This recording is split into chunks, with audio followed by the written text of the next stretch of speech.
Bismillahirrahmanirrahim. Alhamdulillahi Rabbil Alamin. Wassalatu wassalamu ala asyrafil anbiya'i wal mursalin. Nabiyina Muhammadin wa ala alihi wa sahbihi ajma'in. Assalamualaikum warahmatullahi wabarakatuh. So inshallah, akidah.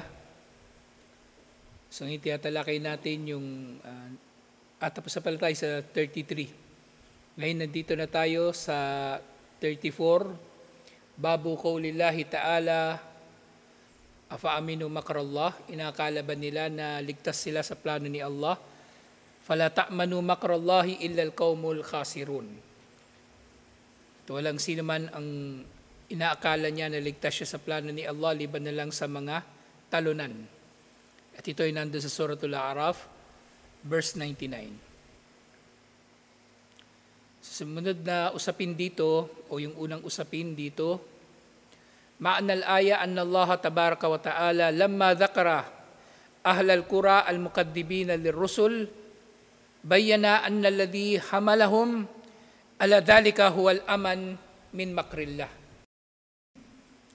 So, nabanggit ito ni Allah matapos niyang mabanggit ang kwento tungkol doon sa isang bayan na hindi nanampalataya. So, balikan nga natin yung mga naunang aya dito, inshallah, kasi hindi nila binanggit yung serye ng mga aya. Nababanggit dito na huling nabanggit yung Madyan at yung Aika, yung Ashabul Aika, na parehong si Shu'aib alayhis salam ang pinadala sa kanila. So doon na tayo magsimula sa 92, alladhina kadzabu Shu'aiba ka'allam yagnaw fiha. Silang mga nagpasinungaling kay Shu'aib ay nawasak na para bang hindi sila umiral kahit kailan. Kumbaga wala nang natira sa kanila ng mga bakas. Alladhina kadzabu Shu'aiba kanu humul khasirin. Silang mga nagpasinungaling kay Shu'aib ay sila ang mga talunan. So katulad din dito sa sinabi ni Allah, silang mga nag-akala naligtas sila sa plano ni Allah, sila ang mga talunan.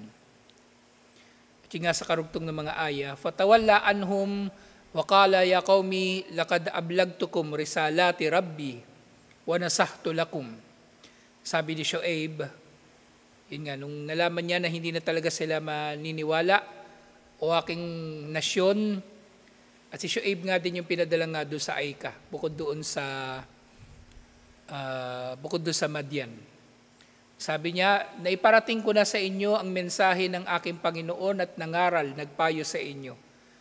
Fakayfa asa ala qaumin kafirin. Kaya paano pang malulungkot ako para sa mga hindi nanampalataya. Wa ma arsalna fi qaryatin min nabiyyin illa akhadna ahlaha bil ba'sa'i wad darra. Si Allah subhanahu wa ta'ala daw ay hindi siya nagpadala ng sinumang propeta sa anumang bayan, liban na lamang na ang mga tao rito, yung mga nakatira rito sa mga bayan na hindi nanampalataya, ay pinarusahan ni Allah sa pamagitan ng pagkawala ng kanilang mga yaman. At gayon din ipinarusahan sila ni Allah sa pamagitan ng sakit at iba't iba pang mga sakuna, la'allahum yaddarraun, upang sila nawa ay magpapakumbaba. Na magpapakumbaba kasi since dumating na sa kanila yung parusa, ano na ito yung parusa dumating sa kanila hindi bilang paalala. Dumating sa kanila para hamakin talaga sila ni Allah. Kasi ito mga ito na dinatnan ng parusa sa tumatao na ito na dumating sa kanilang parusa, ano na ito hatol na sa kanila ni Allah. So namatay na sila talaga sa kufur. So dito yung yaddarraun, hindi yun para magpakumbaba sila, kundi para habakin sila. Thumma baddalna makana sayyiati alhasana hatta afaw wa qalu qad massa aba'ana ad-darra'u was-sarra. At matapos na dumating sa kanila yung parusa, dinatnan naman sila ng yung sumunod na henerasyon sa kanila. Dinatnan naman sila ng kabutihan at sila ay dumami at naging mayaman. At sinabi nila na ang kanilang mga ninuno daw ay dinatnan din ng parusa o dinatnan din ng sakuna, pero sila rin naman ay nakatikim naman ng kasaganahan. Fa'akhadnahum bagtatan wa hum la yash'urun. Kaya sila ay pinarusahan din ni Allah bigla-bigla nang hindi nila napapansin. Hindi nila namamalayan, pinarusahan lang din sila ni Allah. Walau anna ahlal qura amanu wattaqaw. Kung ang mga bayan na ito ay nanampalataya lamang at natakot kay Allah, ang magiging biyaya nito, lafatahna alayhim barakatim minas sama'i wal ard. Binuksan namin para sa kanila ang mga biyaya mula sa langit at lupa. Walakin kadzabu, subalit sila'y nagpasinungaling. Fa'akhadnahum bima kanu yaksibun. At pinarusahan namin sila bilang gantimpala sa kanilang mga dating ginagawa na mga kasalanan. Pangunahin na ang shirk. At yun nga, afa amina ahlul qura ay ya'tiyahum ba'suna bayataw wa hum naimun. Inakala ba ng mga tao sa mga bayan na ito na hindi nanampalataya, naligtas sila sa parusa ni Allah habang sila ay natutulog sa gabi? Inakala ba nila naligtas sila sa gabi? Awa amin ahlul qura ay ya'tihahum ba'sana duhaw wa hum yal'abun. O ang mga tao na ito sa mga bayan na hindi nanampalataya ay nag-aakala naligtas sila, na hindi namin sila kayang parusahan sa hapon habang sila ay naglalaro o naglilibang. Afa aminu makrallah, ito na yung aya na ito, sila ba ay nag-aakala na sila ay ligtas mula sa plano ni Allah? Fala ya'manu makrallahi illa al-qaumul khasirun. At walang sino man na mag-aakala na sila ay ligtas sa parusa ni Allah o plano ni Allah, liban na lamang sa talunan. Liban na lamang sa talunan. Basahin na rin natin yung 100. Awalam yahdi lilladina yarithuna al-arda min ba'di ahliha allaw nasha'u asabnahum bidunubihim. Hindi ba naging malinaw doon sa mga sumunod na henerasyon, doon sa mga winasak, di ba, na winasak yung mga nauna, at yung mga sumunod na henerasyon, hindi ba sila nag-iisip na kung ginusto sana namin ay pinursahan na namin sila dahil sa kanilang mga kasalanan. Wanatba'u ala qulubihim fahum la yasma'un. At dahil sa kanilang mga kasalanan, ay tatakpan namin ang kanilang mga puso at hindi na sila makakapakinig. Ibig sabihin, hindi na sila tatanggap sa gabay.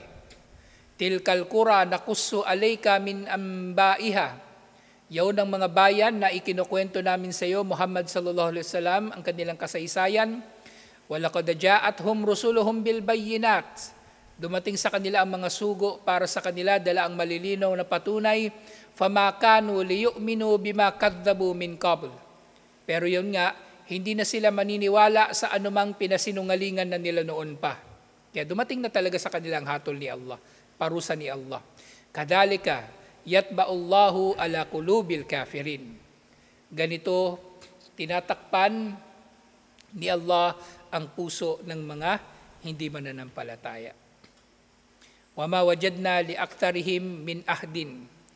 At yun nga, natagpuan ni Allah ng marami sa mga bayan na ito o mga tao na ito na hindi nananampalataya. Marami sa kanila ang hindi sumusunod sa kanilang kasunduan kay Allah. Wa iwajadna aktarahum lafasikin. Bagkos ay natagpuan sila ni Allah na sila ay fasik.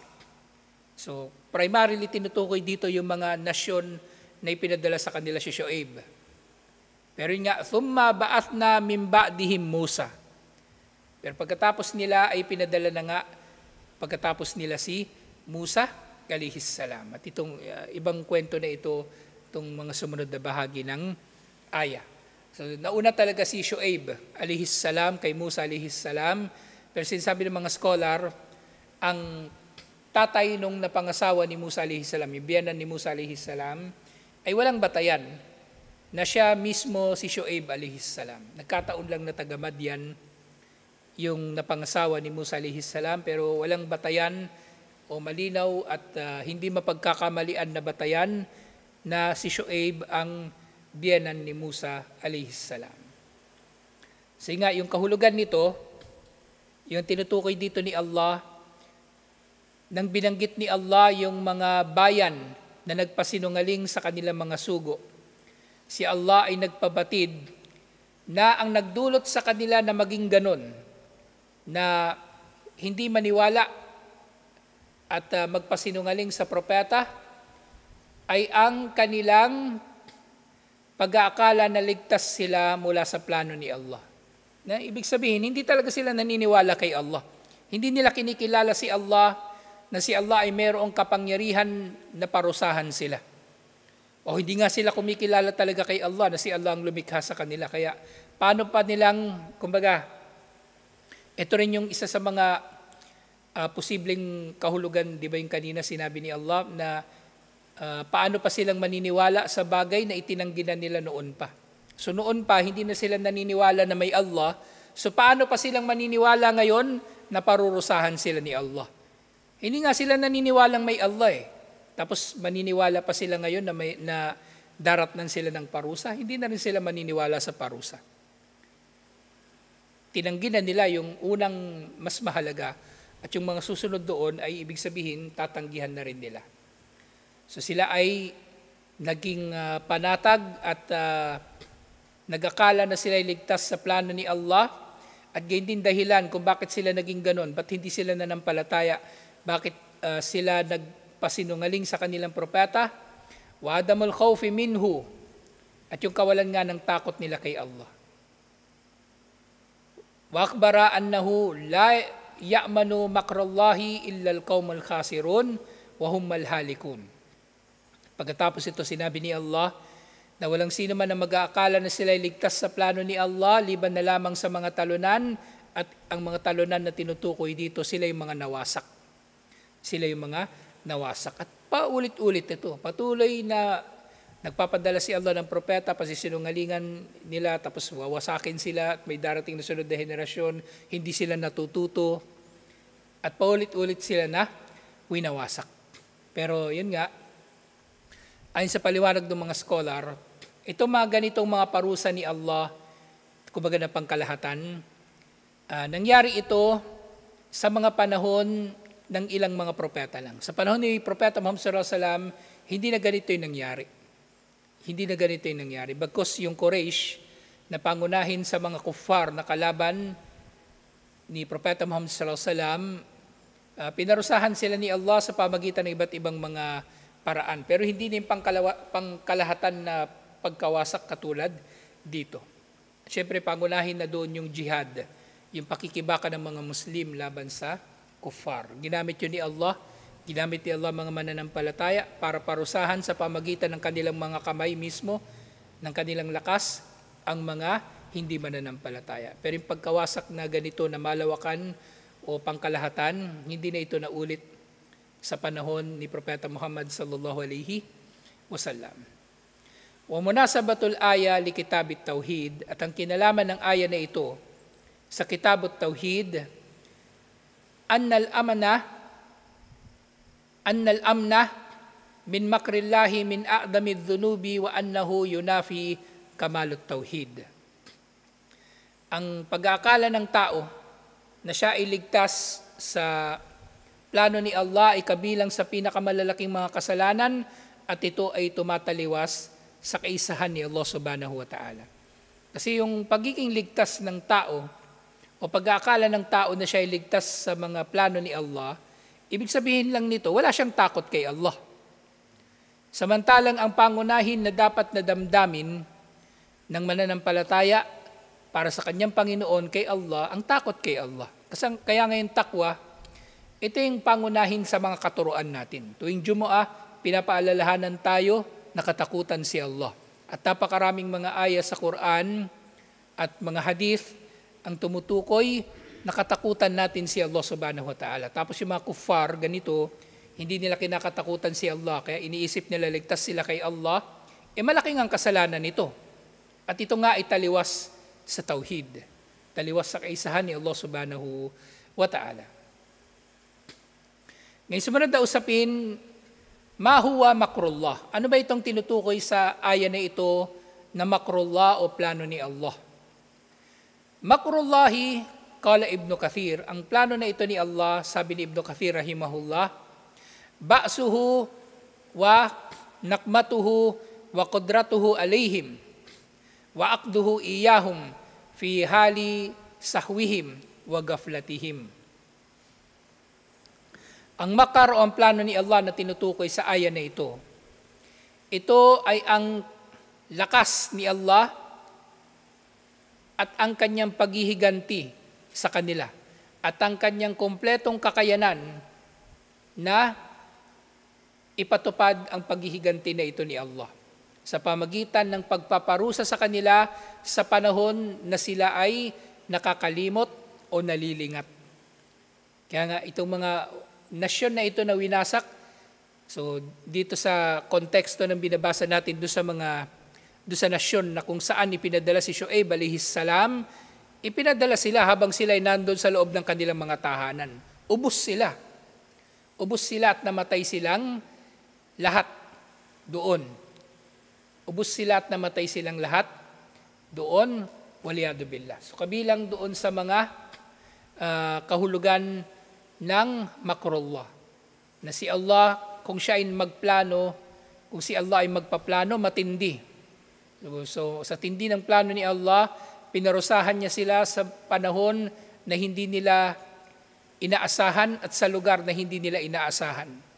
Habang sila ay ligtas, pinakala nilang sila ay ligtas sa kanilang mga tahanan. At gayon din sinabi ni Ibn Jarir rahimahullah, huwa istidrajullahi iyahum bima an'ama bihi alayhim. Sabi ni Ibn Jarir, ito yung pagdadahan-dahan ni Allah sa kanila patungo sa parusa. Kumbaga hindi sila binibigla ni Allah o maaring dinadahan-dahan din sila ni Allah na mailigaw. So si Allah, kumbaga patuloy pa rin si Allah na nagbibigay sa kanila ng biyaya. Pero bandang huli, paparusahan lang pala sila ni Allah. Dahil nga, ang biyaya, maaring, ibig sabihin sa biyaya, yung mga bagay na nagdudulot sa tao ng pakinabang at ginhawa. Ang mga bagay na ito, yung ne'man na tinutukoy dito, yung mabubuting mga bagay, maaring biyaya nga talaga ito, oo. Pero maaring sa konteksto na ito ng mga kuffar, na inakala nila na ligtas sila sa plano ni Allah, gusto lang talaga ni Allah na makalimot sila. Akalain nila na ligtas sila sa parusa ni Allah, kaya bigla na lang darating sa kanilang parusa ni Allah. Katulad ng nangyari, halimbawa, doon sa mga kuffar na tumanggi sa mga propeta na tinatanong nila palagi, mata hadal wa'du in kuntum sadikin. Ilang beses ito lumabas sa Quran actually, hindi lang doon sa Suratul Mulk. Ilang beses ito nababanggit sa Quran. Tinatanong nila yung mga propeta, kailan ba talaga yung pinapangako mo na parusa na darating sa amin kung ikaw ay makatotohanan? Kasi hindi na talaga nila inaakala na darating pa yung parusa. Inisip nila sinungaling naman yan, hindi darating yun. Kaya yan, biglang dumating sa kanila ang parusa, waliyadu billah. So ito yung istidraj na tinutukoy ni Ibn Jarir rahimahullah. Ya'ni anna Allah Ta'ala yusbigu alal abdi ni'amahu ala isyanihi wa kufrihi thumma ya'khuduhu bagtatan wa huwa la yash'ur. Singa sa ganitong kalagayan, maaring si Allah ay magbibigay pa rin ng kanyang biyaya dun sa kuffar. Diba yung kuffar, actually yung kuffar nga, kung titingnan natin, parang mas nakikinabang pa sila sa biyaya ni Allah ngayon eh. Yung kuffar, mas mayayaman sa mga Muslim. Ang kuffar, mas magaganda ang kalagayan kaysa sa mga Muslim. Pero hindi pala. Yun ay para iligaw sila lalo ni Allah na bigla na lang silang paparusahan ng hindi nila inaakala, hindi nila inaasahan. Nga patuloy na dumarating sa kanilang biyaya ni Allah sa kabila ng kanilang mga kasalanan at pagtatambal kay Allah, para lamang bigla lang silang parurusahan ni Allah. So, dito, Yung sumunod na nababanggit, Udkur maksudul muallif bihadal bab. Ano kaya ang dahilan kung bakit isinama ni Sheikh Muhammad bin Abdul Wahhab ang chapter na ito sa Kitabut Tauhid? So paliwanag dito, maksuduhu at-tanbih ala wujubil jam'i bainal khawfi war raja. Ang dahilan kung bakit binanggit ni Sheikh Muhammad bin Abdul Wahhab ang chapter na ito sa Kitabut Tauhid, ito ay upang magbabala, na marapat lamang at obligado na magkasama ang takot at ang pag-asa kay Allah.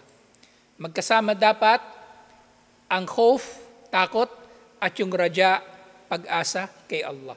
Magkasama sila, parehong umiiral at magkapantay. Hindi pwedeng mas matindi yung takot kaysa sa pag-asa at hindi pwedeng mas matindi ang pag-asa kaysa sa takot. Kaya nga pinapaliwanag ng mga scholar itong bagay na ito. Na tayong mga Muslim, makatwiran tayo sa dalawang bagay na ito.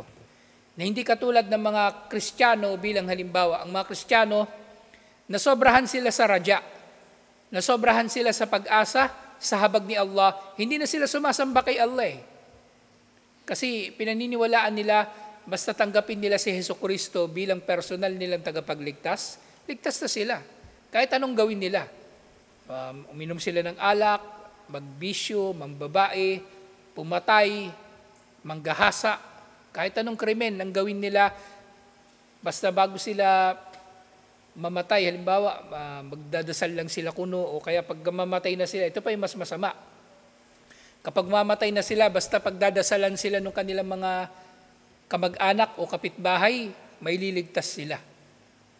O yun nga, nung panahon ng Kastila, nauso yung indulhensya. Yung indulhensya, bibili ka ng certificate doon sa pari. At ang laman ng certificate na yun, dahil nag-donate ka sa simbahan ng ganitong halaga, ikaw ay ginagarantehan na ng simbahang Katoliko na papasok ka sa paraiso. Yun yung isa actually sa mga pinupuna ni na Jose Rizal at ni na Marcelo H. Del Pilar ng La Liga Pilipina at ng mga membro ng propaganda movement laban sa mga Kastila. Bakit ganito yung simbahang Katoliko? Anong klaseng simbahan ito? Na yung tao makakapasok sa paraiso kahit gaano kasama dahil lamang sa kanyang pera. Dahil lamang sa kanyang pera. Sobrahan sila ng pag-asa. At yung mga Hudyo naman, sabi ng mga scholar, yung mga Hudyo, nasobrahan naman ng takot. Na dumating sila sa panahon sa kasaysayan ng mga Hudyo, ayaw nilang banggitin ang pangalan ni Allah. Kaya nga, umimbento sila ng iba't ibang mga pangalan ni Allah. Yung Adonai at iba pa. Kaya nga, doon sa mga Greek na version ng Biblia, yung YHWH na binabasa bilang Yahuwah o siya na sa Tagalog, kumbaga, ayaw nilang banggitin pangalan ni Allah Kasi sinasabi nila, huwa na lang, huwa, siya. Nagtatalo ngayon yung mga Kristiyano, ano bang basa doon? Jehovah ba o Yahweh? So, dahil lang doon sa salita na yon na pasok sa Biblia, kasi ayaw banggitin ng mga Hudyo ang pangalan ni Allah sa sobrang takot nila kay Allah. Na sobrang takot nga nila kay Allah, itinuturing na nila si Allah na kalaban, kaaway. Kaya pagdating ni Dajjal, sila talagang pangunahin ng mga susunod kay Dajjal. Kasi inaasahan nila na matatalo nila si Allah, waliyadu billah, sa pamagitan ng Dajjal. Napakatinding pagkaligaw. Napakatinding pagkaligaw. Dapat pantay yung raja at yung khawf. Yung nga, sinabi ni Allah doon sa Suratul Hijr, verse 56, وَمَنْ يَقْنُطْ مِنْ رَحْمَةِ رَبِّهِ illa ad-dalun. Walang sino man ang mawawalan ng pag-asa sa habag ng kanyang Panginoon liban na lamang sa naligaw. Walang sino man ang mawawalan ng pag-asa sa habag ng kanyang Panginoon liban na lamang sa mga naligaw. At yun nga yung mga Hudyo at mga Kristiyano. Pareho silang naligaw. Pero yun nga lang, ang naging dahilan ng pagkaligaw nila bukod sa shirk at kufur, eto, yung hindi nila makatwiran na pagkakaroon ng takot at pag-asa kay Allah. So yung kunot na tinutukoy sa aya na ito, di ba? Wa may yaqnut min rahmati rabbih, sino man ang mawawalan ng pag-asa sa habag ng kanyang Panginoon, illa dalun, liban na lang sa mga naligaw.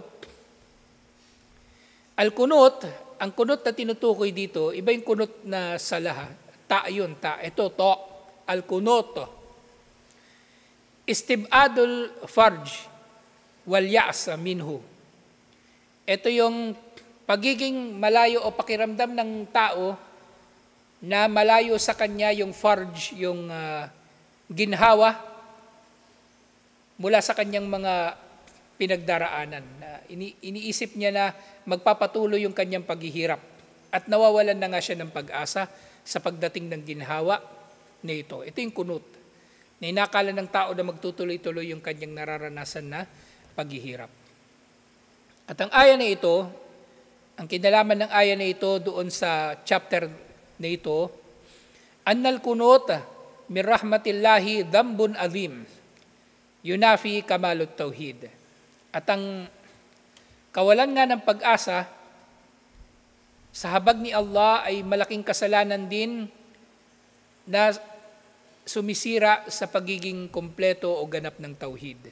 So ganun muli, buwabalik tayo sa pagiging pantay dapat ng raja at ng khawf.